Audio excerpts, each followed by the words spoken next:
qu'il y a vraiment aujourd'hui une demande des locataires en ce sens? Il y a surtout une demande des locataires aujourd'hui pour avoir un logement différent, parce que depuis un certain nombre d'années, la surface des logements, ça tout le monde le sait, a diminué.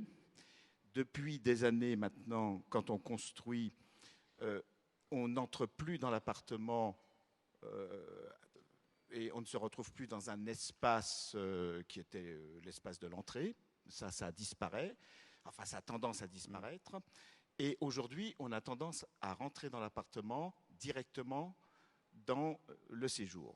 De même que dans les constructions aujourd'hui, ce que l'on constate, c'est que la cuisine comme pièce séparée a tendance à disparaître.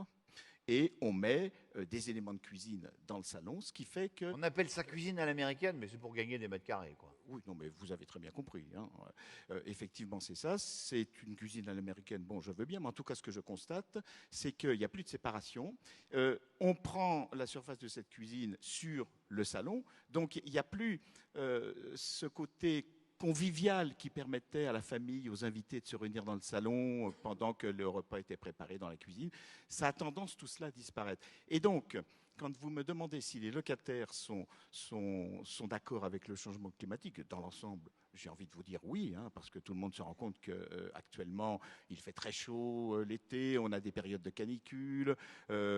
Monsieur Dauphin a cité les catastrophes climatiques. Donc, de ce côté-là, je crois que c'est quelque chose... Mais est-ce qu'ils vous disent, attendez, nous, on voudrait des logements sociaux, mais qui soient construits avec tel type de matériaux qui correspondent à tel type d'économie circulaire et autres? Mais ils y répondent indirectement.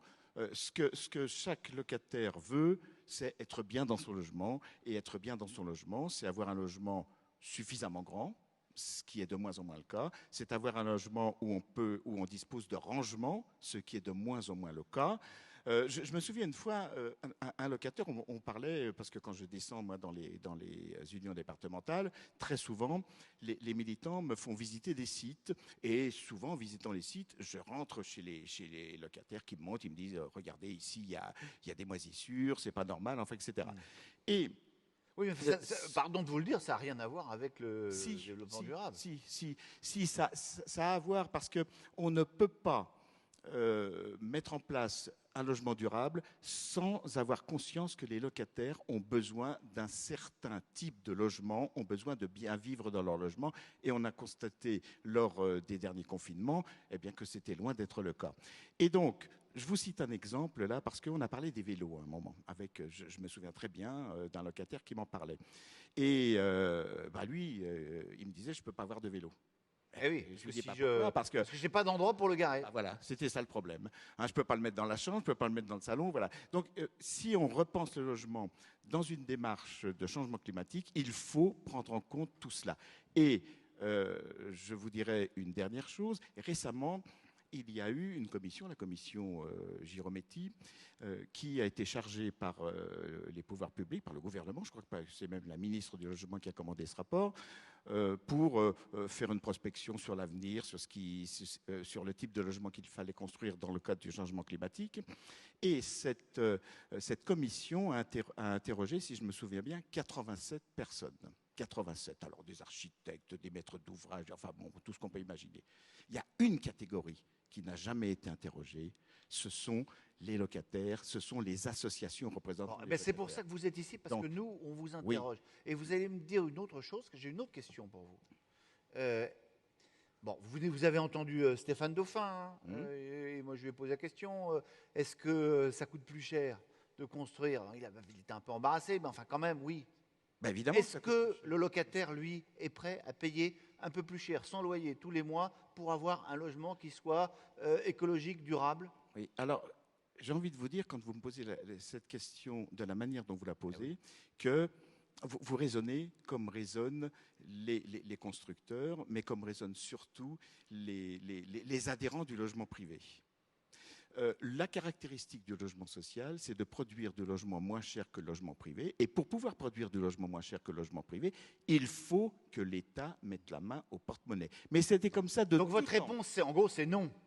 C'est le locataire des logements sociaux n'est pas prêt à payer plus cher son logement pour qu'il soit plus écologique. C'est pas qu'il n'est pas prêt à payer son logement plus cher, c'est qu'il ne le peut pas financièrement. Hein, vous avez dans les logements sociaux, et ce n'est pas les bailleurs qui me contrediront.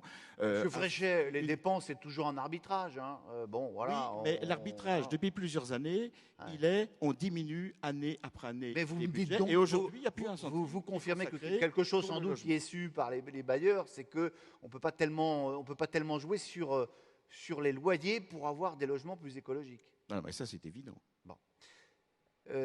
Question intéressante, Michel Fréchet. Quand on diminue le coût énergétique du logement, est-ce qu'on diminue les impayés?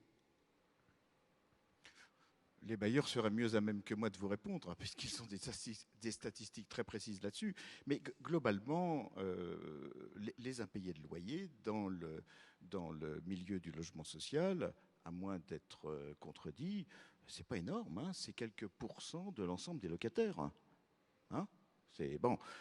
N'oubliez pas ça. C'est-à-dire que n'oubliez pas